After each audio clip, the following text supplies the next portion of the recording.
কারণ এই ভালোবাসা যেটা বেগানা নারী পুরুষের ভালোবাসা, এটা নিঃসন্দেহে পাপাচার আর গুনাহের কাজ। এই ভালোবাসা যদি কেউ আল্লাহর জন্য বাসে, বলে তোমারে আমি ভালোবাসি আল্লাহর জন্য, এটা বিসমিল্লাহ বইলা মদ খাওয়ার মতো হবে। এমনিই তো মদ হারাম, বুঝা শুনে যদি কেউ বিসমিল্লাহ কয়া মদ খায়, কয় বেঈমান। তাহলে এক নম্বরে যেই ভালোবাসা সম্পর্ক, এটা হতে হবে বৈধ সম্পর্ক। স্বামী স্ত্রীর সম্পর্ক বৈধ ভালোবাসা হবে। বাবা সন্তানের সম্পর্ক বৈধ সম্পর্ক, এখানে ভালোবাসা আল্লাহর জন্য বাসতে হবে। বলে এই ধরনের যত সম্পর্ক আছে, এক মুমিন আর এক মুমিনের বন্ধু, বলে এটাও বৈধ সম্পর্ক। এই জন্য স্বামী স্ত্রীকে ভালোবাসবে, স্ত্রী স্বামীকে ভালোবাসবে। তবে মূল কথা হবে আমাদের এই ভালোবাসা একমাত্র আল্লাহ তাআলার সন্তুষ্টির জন্য হবে।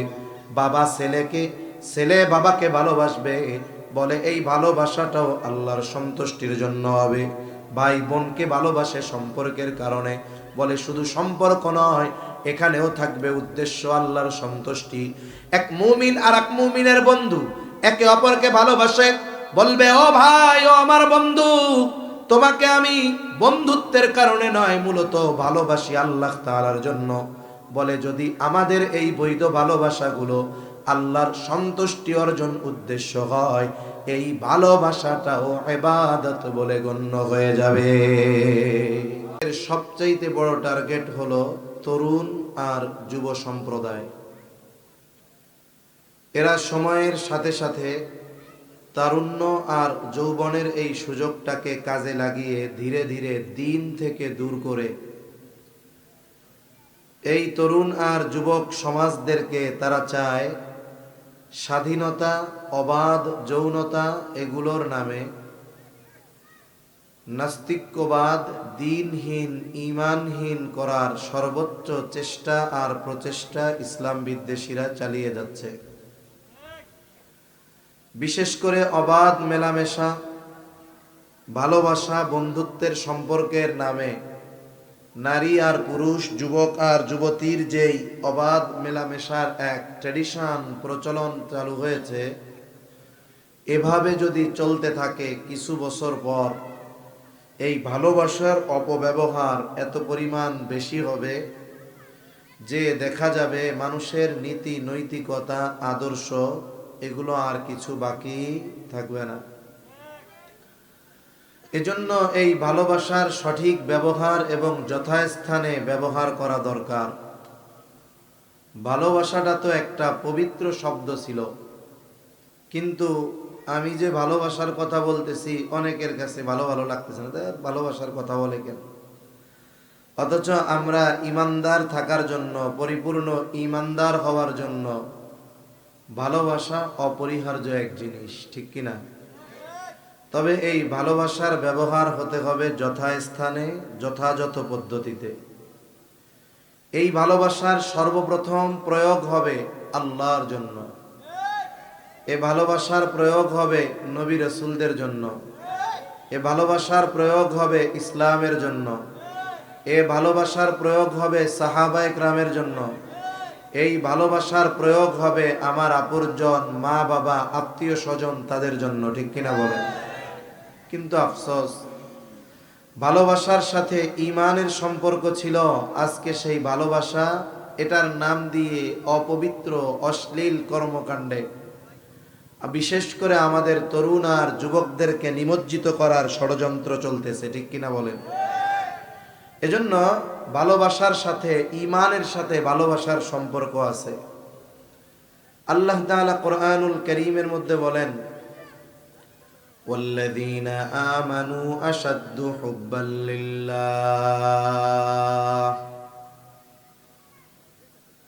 যারা ঈমানদার আল্লাহর জন্য তাদের ভালোবাসা হলো সুদৃঢ় ভালোবাসা। এমন ভালোবাসা দুনিয়ার সব কিছু একদিকে থাকবে, আল্লাহর জন্য তার ভালোবাসা আর একদিকে থাকবে।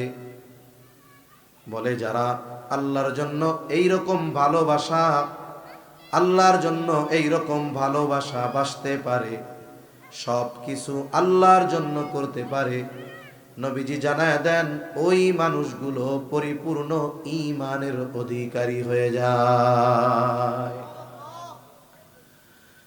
এজন্য দুনিয়ার ভালোবাসা সম্পর্কের কারণে ভালোবাসা হয়, পরিচিতির কারণে ভালোবাসা হয়, ঈমানের কারণে ভালোবাসা হয়।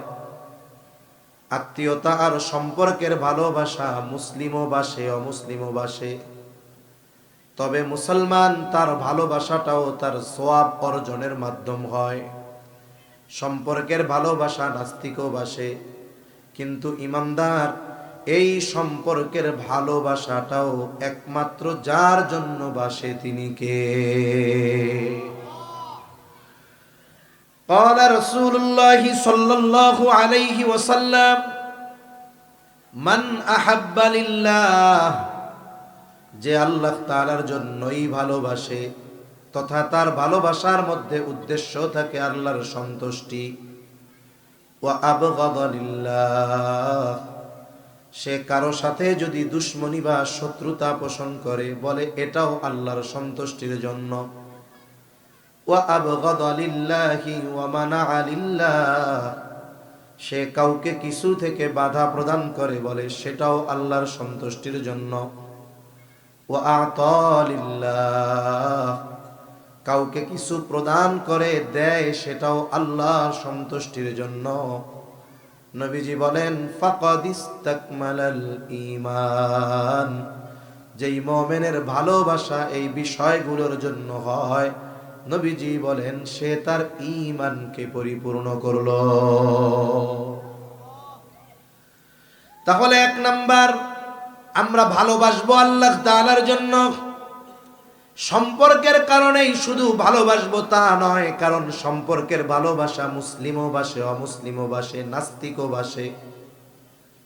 আর ইমানদার সম্পর্কের ভালোবাসার সাথে সাথে প্রথমে মনে রাখতে হবে সম্পর্কটা কিন্তু বৈধ হতে হবে। এখন যুবক যদি চিন্তা করে যাক অমুকরে তো ভালোবাসি, আজকে থেকে তারে আল্লাহর জন্য বাসলে ইবাদত হয়ে যাবে, কাজ হবে না।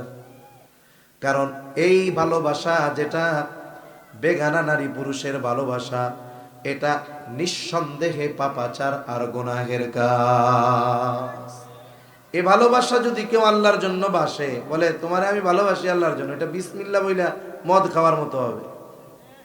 এমনিই তো মদ হারাম, বুঝা শুনে যদি কেউ বিসমিল্লাহ কয়া মদ খায়, কয় বেঈমান। তাহলে এক নম্বরে যেই ভালোবাসা সম্পর্ক, এটা হতে হবে বৈধ সম্পর্ক। স্বামী স্ত্রীর সম্পর্ক বৈধ ভালোবাসা হবে, বাবা সন্তানের সম্পর্ক বৈধ সম্পর্ক, এখানে ভালোবাসা আল্লাহর জন্য বাসতে হবে। বলে এই ধরনের যত সম্পর্ক আছে, এক মুমিন আর এক মুমিনের বন্ধু, বলে এটাও বৈধ সম্পর্ক। এই জন্য স্বামী স্ত্রীকে ভালোবাসবে, স্ত্রী স্বামীকে ভালোবাসবে। তবে মূল কথা হবে আমাদের এই ভালোবাসা একমাত্র আল্লাহ তাআলার সন্তুষ্টির জন্য হবে। বাবা ছেলেকে, ছেলে বাবাকে ভালোবাসবে, বলে এই ভালোবাসাটাও আল্লাহর সন্তুষ্টির জন্য হবে। ভাই বোনকে ভালোবাসে সম্পর্কের কারণে, বলে শুধু সম্পর্ক নয়, এখানেও থাকবে উদ্দেশ্য আল্লাহর সন্তুষ্টি। এক মুমিন আর এক মুমিনের বন্ধু একে অপরকে ভালোবাসে, বলবে ও ভাই, ও আমার বন্ধু, তোমাকে আমি বন্ধুত্বের কারণে নয়, মূলত ভালোবাসি আল্লাহ তাআলার জন্য। বলে যদি আমাদের এই বৈধ ভালোবাসাগুলো আল্লাহর সন্তুষ্টি অর্জন উদ্দেশ্য হয়, এই ভালোবাসাটাও ইবাদত বলে গণ্য হয়ে যাবে।